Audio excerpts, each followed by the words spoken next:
How's everybody doing? My name's Mike. We got my dog Roots hanging out on his place, and we also got Mr. Cash with us today hanging out on his place. So we're gonna talk about place today, used as a management tool. It's a lot like the crate without walls. That's how we teach the dog how to use the crate. So the dog can sit, stand, or lay down on that bed, and we're not going to correct them for anything they're kind of doing on the bed. So we want him to look like this. We want him to be relaxed and laying on the bed. And anytime we put the dog on the bed and he lays down, we can give him an attaboy. So we can give him some praise. Every time we put him on the place bed and the dog actually lays down, like its elbows hit the bed. What we also want to do is we want to be working the dog. Now that I have the dog who has some training under his belt, so he kind of knows what sit is, so I can start correcting him for not doing the things that I'm asking him to do. This dog has a common theme of fear. There's dominance and fear in this dog, and that combination is we really don't want the dog to be practicing fear, because then the dog it's going to exasperate that fear. And when I say fear, that means the dog was genetically born with that fear. Nobody put the fear into the dog. A lot of people assume something was done to the dog to cause the fear, which is just not true. A lot of these dogs, they are born with fear. Training, we can minimize that fear. We can't take it away, but we can minimize it, manage it. So using a tool like place is great for the dog, because it builds confidence in him, because he understands what I want from him. Also, my corrections build confidence in him, that he can take a correction and keep going. Good boy. Good job. Good place. See how that works? The dog lays down. We give him an attaboy. So what I'm going to go ahead and do is get him up. Hey, I'm going to go ahead and get him up and work him right here for you. And these place beds, if you have multiple dogs, these place beds are great.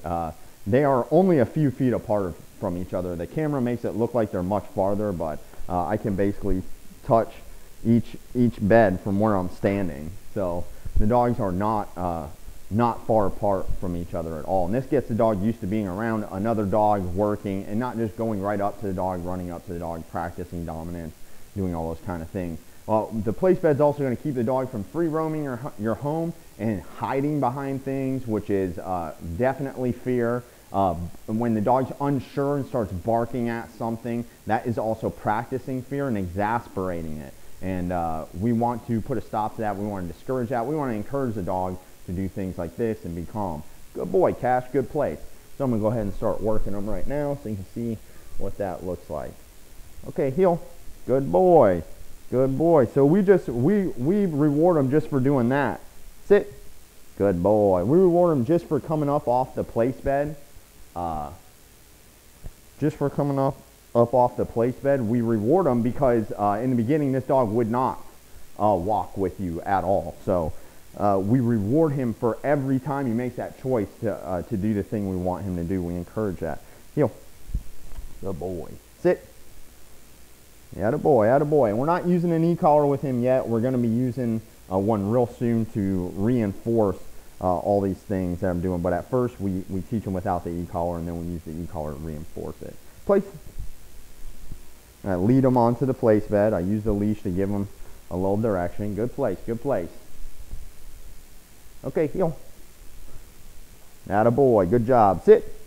Good boy, heel. Sit. Good boy, heel. Sit. Good job, buddy. Good boy, place. And you'll notice what I'm doing from the first video. See, he's a little hesitant. I give him some leash pressure. You'll notice from the first video that he likes to stop when he's on the leash. That's a way of them controlling the exercise. So when he's unsure, I just use leash pressure to lead him through. What I'm trying to teach the dog is to trust me. If there's anything you're unsure about, look to me and I will get you through it. What we don't want to do is allow the dog doesn't want to get on the place bed for some reason. We allow him to stop and achieve not getting on that bed. That's how they learn that they can use their body to control the humans in the house. Okay, heel. When I ask him to heel, he has to come. Sit. Good boy. Good job, buddy. Good sit. Heel. Sit. Good boy. Good sit. Heel. Sit. Attaboy. Place.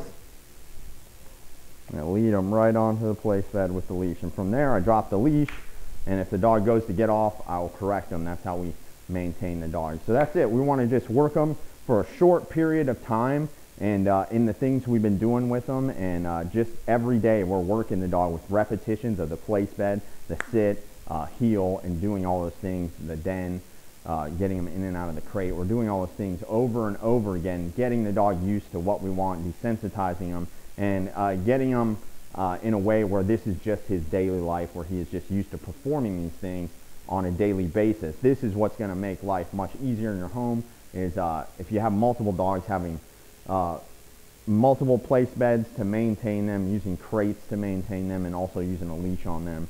And that is how you're going to have harmony in your house, and how you're going to be able to maintain the dogs when you're moving around your home, is they have a piece of furniture that they know they're supposed to stay on. That's how you're also going to keep this dog from practicing fear and dominance in the house.